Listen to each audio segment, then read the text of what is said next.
बड़ी सोच बड़ी सफलता। तो चलिए इस बात को एक कहानी के माध्यम से समझते हैं। ये कहानी है नीरपुर नाम के एक गांव की, जहां पानी की बहुत कमी हो गई थी। वहां के सभी कुएं सूख चुके थे, जिसकी वजह से पीने के लिए भी पानी की बहुत कमी थी।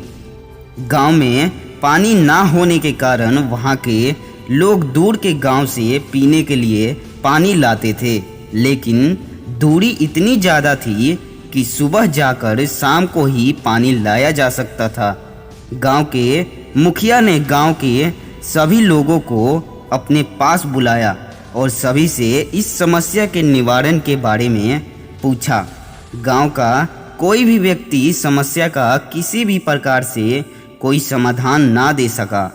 मुखिया ने निर्णय लिया कि सभी लोग इस गांव को छोड़कर किसी अन्य जगह पर चलते हैं जहां पानी मिल सके। लेकिन अब समस्या ये थी कि अपना घर, सामान और ज़मीन को छोड़कर कैसे किसी दूसरा जगह जाया जा सकता है। किसी को भी इस समस्या का हल नहीं सूझ रहा था। सभी सोच रहे थे, पता नहीं अब हम सब लोगों का क्या होगा। तभी दूर से एक साधु आता हुआ उन्हें नजर आया।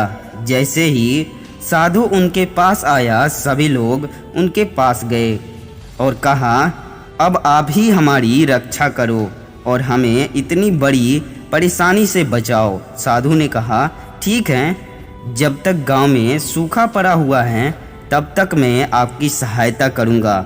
मैं अपनी शक्ति के द्वारा सभी को पानी दूंगा, लेकिन मेरी कुछ शर्त हैं। यदि आप शर्तों को मानेंगे तभी मैं आपको पानी दे पाऊंगा। गांव के लोग साधु की प्रत्येक शर्त मानने को तैयार हो गए। तब साधु बोले, मैं प्रत्येक गांववासी के लिए केवल एक बर्तन में पानी दूंगा। पानी के लिए सभी लोग अपना अपना बर्तन रात में अंधेरा होते ही अपने घर के बाहर रख देना। मैं सभी में पानी भर दूंगा। बाद में सभी लोग सुबह होने से पहले अंधेरे में अपने बर्तन उठाकर घर में रख लेना और उसका पानी प्रयोग करना। और यह भी ध्यान रहे कि कोई भी एक दूसरे का ना तो बर्तन देखेगा और ना ही एक दूसरे का पानी प्रयोग करेगा। गांव के सभी लोग तुरंत तैयार हो गए। अब लोग रात होते ही अपना बर्तन घर के बाहर रखते और सुबह होने से पहले पानी से भरा बर्तन अपने घर में रख लेते। एक सप्ताह बाद गांव का मुखिया गांव के लोगों से मिला और पानी सही से मिल रहा है या नहीं इसके बारे में पूछा। तब कुछ लोगों ने बताया कि उन्हें पीने तक का भरपूर पानी नहीं मिल रहा है। कुछ लोग बोले कि हम तो खूब पानी पी रहे हैं और घर के ज़रूरी कामों में भी प्रयोग कर रहे हैं, लेकिन इतना नहीं मिलता कि हम नहा सके या कपड़े धो सके। कुछ देर बाद मुखिया को ऐसे लोग मिले जो बोले कि हमें इतना पानी मिल जाता है कि हम उससे नहा भी सकते हैं और कपड़े भी धो लेते हैं। तभी एक व्यक्ति आया और बोला, मुझे तो इतना पानी मिल जाता है कि सभी कार्यों के बाद भी बचा रहता है। तब मैं उसे अपने घर के बाहर लगे पौधों में भी डाल देता हूँ।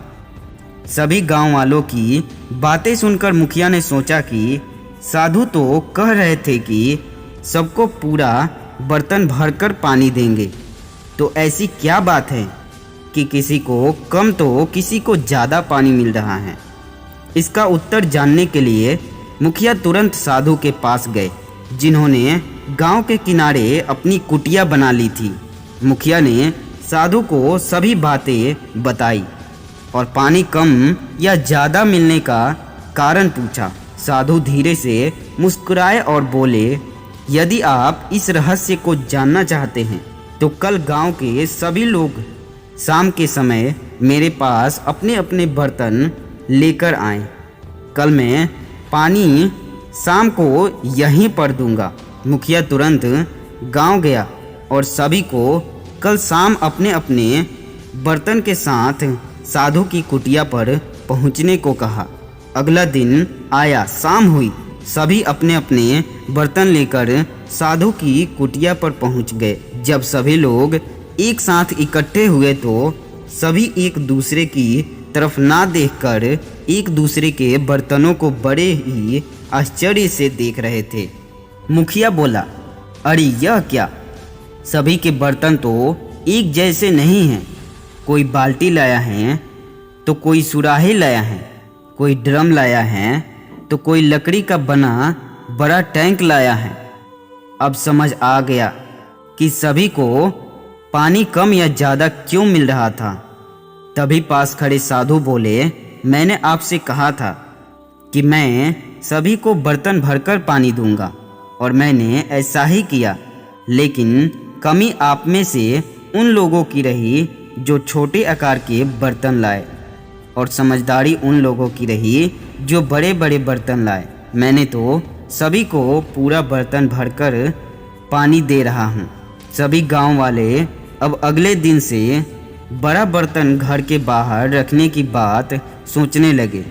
तब साधु बोला, आखिर कब तक आप मुफ्त में मिलने वाले पानी को पीते रहेंगे?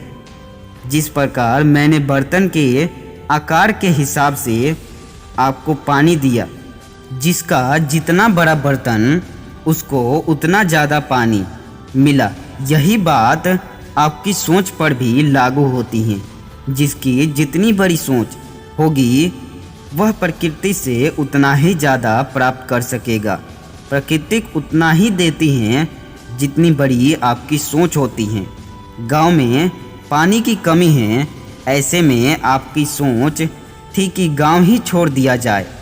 जिस प्रकार कोई व्यक्ति परेशानी का समाधान ना मिलने पर जीवन छोड़ने के बारे में सोचने लगता है, अब जिस प्रकार आपको अधिक पानी पाने के लिए अपने बर्तन को बड़ा करने की ज़रूरत है, उसी प्रकार गांव में पानी लाने के लिए आपको अपनी सोच को बड़ा करना होगा। गांव के लोग एक दूसरे की तरफ देखने लगे।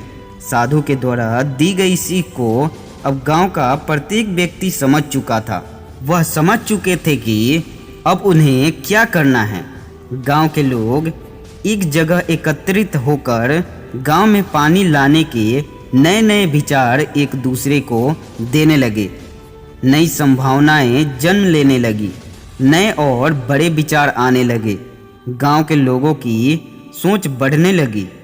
अब उनकी सोच गांव से निकलकर वहां पहुंच गई जहां बहुत बड़ी नदी थी जो गांव से दूर थी। अब गांव के सभी लोग कुछ बड़ा करने की सोचने लगे। 3 दिनों में ही एक बहुत बड़ा निर्णय लिया गया। गांव से नदी तक के लिए खुदाई शुरू हो गई। 4 महीनों की कठिन मेहनत के बाद एक नहर नदी से गांव तक खोदी जा चुकी थी। पानी की लहरें अब गांव तक उछल कूद कर रही थी। सभी लोग बहुत खुश थे। तो दोस्तों, देखा आप लोगों ने, गांव के लोगों को बड़ा सोचने से उनकी पानी की समस्या खत्म हो गई। इसलिए आप लोगों भी बड़ा सोचिए और कुछ बड़ा कीजिए। छोटी छोटी कहानियाँ और बड़ी बड़ी सीख। तो देखते रहिए LMC मंजीत। मिलते हैं एक और नए कहानी के साथ। तब तक के लिए धन्यवाद।